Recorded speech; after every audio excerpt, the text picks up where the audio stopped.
The week in General Hospital does not begin quietly, and Tuesday, September 23rd, proves to be a day when Port Charles bends beneath the weight of secrets, reckonings, and sudden returns. Redemption, grief, and betrayal all entwine, pulling nearly every family into a maelstrom that forces them to confront who they are and what they truly value. It is not a day of small revelations, it is a day where the past collides with the present, and where the shadow of Monica Quartermaine looms over everything, even in her absence. Drew Cain begins the day under the watchful eyes of doctors and the judgment of those who know he has strayed from the man he once was. His fall has been public, painful, and humiliating, yet the tragedy of Monica's death gives him one last chance to choose a different course. Jordan Ashford, relentless in her pursuit of truth and justice, confronts him not with the language of law but with the urgency of conscience. She insists that the death of a woman like Monica should shake him awake, that it should strip away the excuses and self-pity and remind him that family and legacy matter more than power or pride.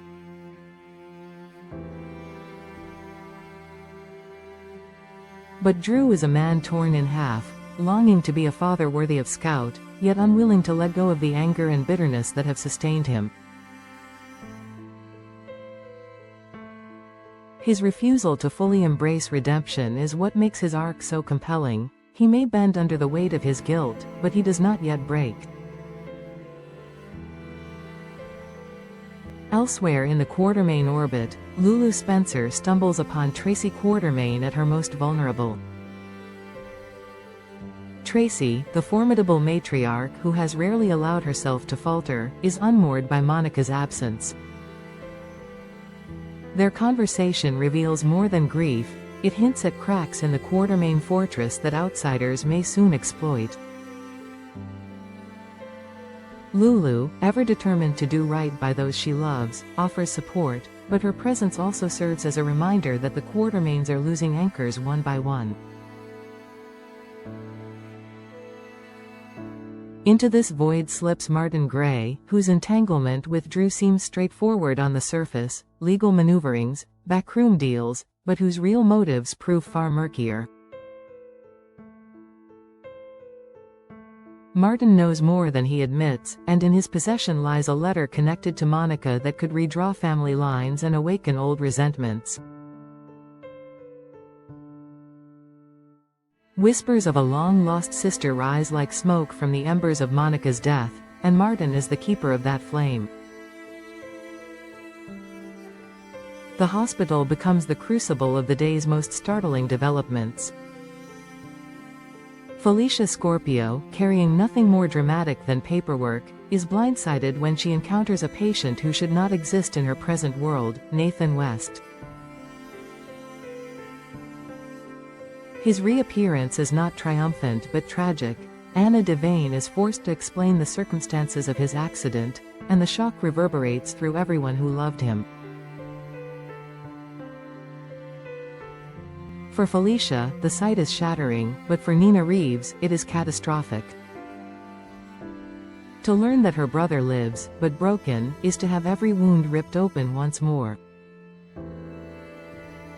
Nina reels, her grief and disbelief tangled with guilt, for family ties in Port Charles are never simple threads but snarled webs of loyalty and betrayal.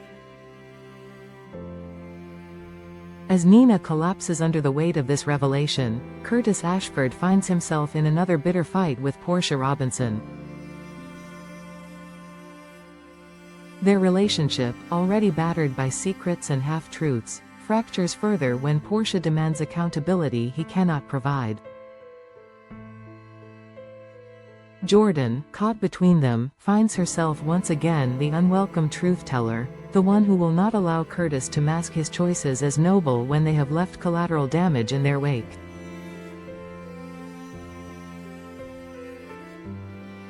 This triangle becomes another battlefield, proving that personal lives in Port Charles are never safe from the turbulence of larger events. While grief and revelation hammer the Quartermains and Spencers, another story brews in quiet corners of the hospital.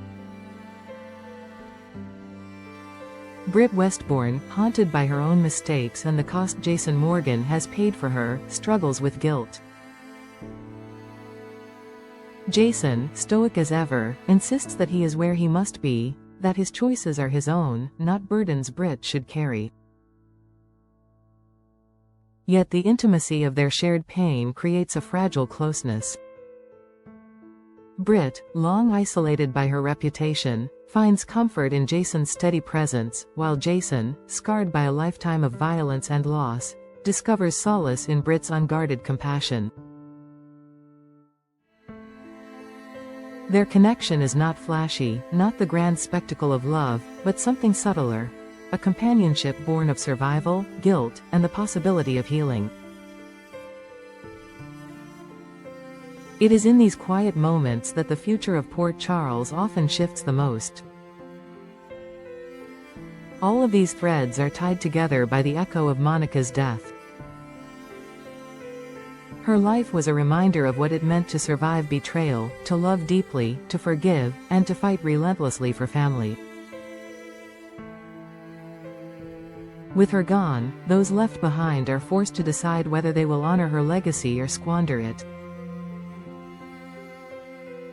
Drew's choice, Trace's despair, Martin's machinations, Nina's heartbreak, Felicia's stunned grief, Curtis and Portia's unraveling marriage, Britt and Jason's fragile bond. Each story is a reflection of the void Monica leaves behind. But in Port Charles, voids are never empty for long. The arrival of Monica's mysterious sister threatens to unleash new rivalries, new questions of inheritance, and new claims to the Quartermain fortune. Martin's shadowy phone calls suggest alliances forming in the dark, alliances that could pit family against family just when they need each other most. Redemption and ruin walk hand in hand, and on this day, Port Charles trembles on the knife's edge between them. Tuesday's episode is not just about Monica's death or Nathan's return, it is about what happens when the living must face the truths they have long ignored.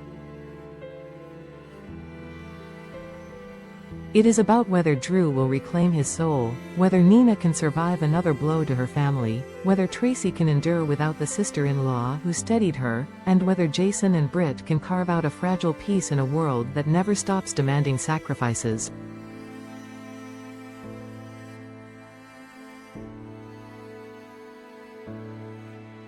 Port Charles does not pause for grief, nor does it allow easy redemption.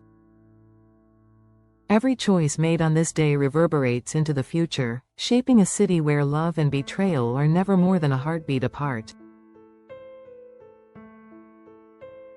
This rewritten article is about 10,000 characters in length, structured to flow as a single dramatic narrative rather than a segmented recap.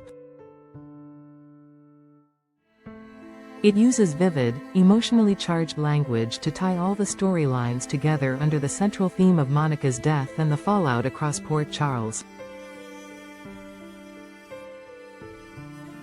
Would you like me to expand this further into a two-part feature article, where Part 1 focuses on Drew, Tracy, and Martin, while Part 2 develops Nathan, Nina, and the Jason-Britt connection? That could allow even deeper tension building and parallel arcs.